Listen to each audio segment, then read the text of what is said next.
Gente, voltamos agora para o Brasil, porque falando em democracia, a gente precisa continuar entendendo a nossa democracia, entendendo os processos que envolvem, que englobam a nossa democracia. Porque o Senado elegeu hoje, por 66 votos a 12, a nova mesa diretora da Casa, confirmando, portanto, o acordo feito pelos partidos que apoiaram a eleição do presidente da Casa, do Rodrigo Pacheco. Vamos ver, então? Foram eleitos para a primeira vice-presidência o senador veneziano Vital do Rego, do MDB, para a segunda vice-presidência o senador Rodrigo Cunha, do União Brasil. Para a primeira secretaria, o senador Rogério Carvalho, do PT. Para a segunda secretaria, o senador Everton Rocha, do PDT. Para a terceira secretaria, o senador Chico Rodrigues, do PSB. E para a quarta secretaria, o senador Stevenson Valentim, do Podemos. E tudo isso, lembrando, está no nosso site, nessa matéria, como você pode ver aí. O PL, gente, que vai ter uma das maiores bancadas na Casa e que foi derrotado, né, na disputa pela presidência do Senado, apresentou o nome do senador Wilder Moraes para a segunda vice-presidência, mas ele retirou a candidatura durante a sessão, isso em nome de um acordo com as demais bancadas. A composição da mesa diretora não vai ter nenhuma mulher pelos próximos 2 anos, o que, de novo, provocou uma discussão no plenário e críticas por parte da bancada feminina. O acordo, porém, foi mantido e os 7 integrantes da mesa vão ser homens. Leandro Rezende. Vamos repercutir, então, essas mudanças que como a gente pode perceber, já eram esperadas, né? Mais ou menos, Rodrigo Pacheco deixou para a última hora para definir vários pontos com relação a essa chapa dele, como que funcionaria. Claro, pensando nos apoios e vendo como é que estava a pressão que ele estava sentindo nas eleições de ontem, né? Lembrando que foi uma votação ainda assim apertada. Ele conseguiu 49 votos, pelo menos, para ele. Foi bom porque conseguiu passar dos 41. Qual que é a sua avaliação? E, de novo, né? Não temos mulheres.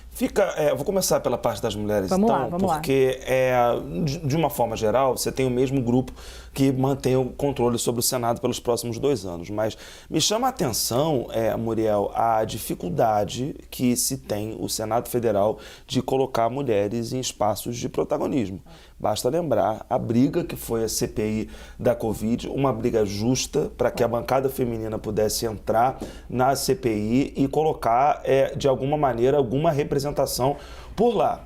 E depois eles acabaram fazendo um acordo porque perceberam que os partidos não indicaram nenhuma senadora para ocupar esses espaços. Mais uma vez, o Senado, que tem ali 75% de homens, continua sendo controlado exclusivamente por eles, né? E aí, fala. E um ponto interessante até que a gente está falando sobre esse ponto das mulheres, Elisiane Gama e Mara Gabrilli mudaram de partido para auxiliar Pacheco nesse processo todo, foram para o partido de Pacheco.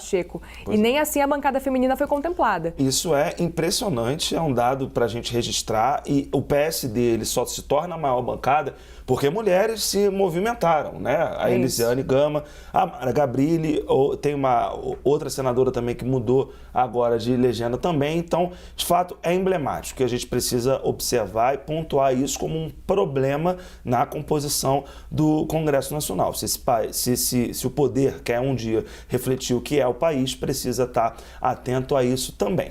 Para além disso, é mais do mesmo, né? O grupo político que comanda o Senado ali, desde o Davi Alcolumbre, se mantém junto, se mantém coeso e continuará comandando a casa para os próximos anos. A observar que futuro será do PL? O PL que terminou 2022 como maior bancada e só deixou de sê-lo agora, nessa semana, com as movimentações para a eleição do Senado, o PL teria, teria um novo integrante, que seria o senador Marcos Duval.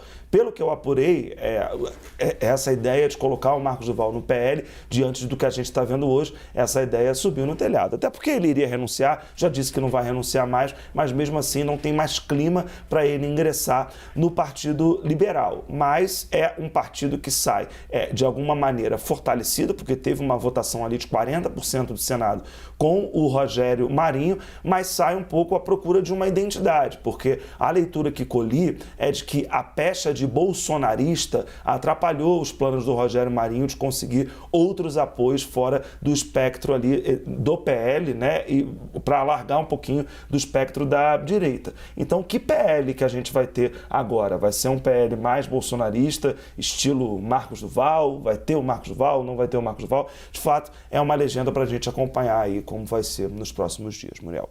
pode ficar, inclusive, rachada graças às denúncias feitas por Marcos Duval também, né? Veremos. Obrigada, Leandro.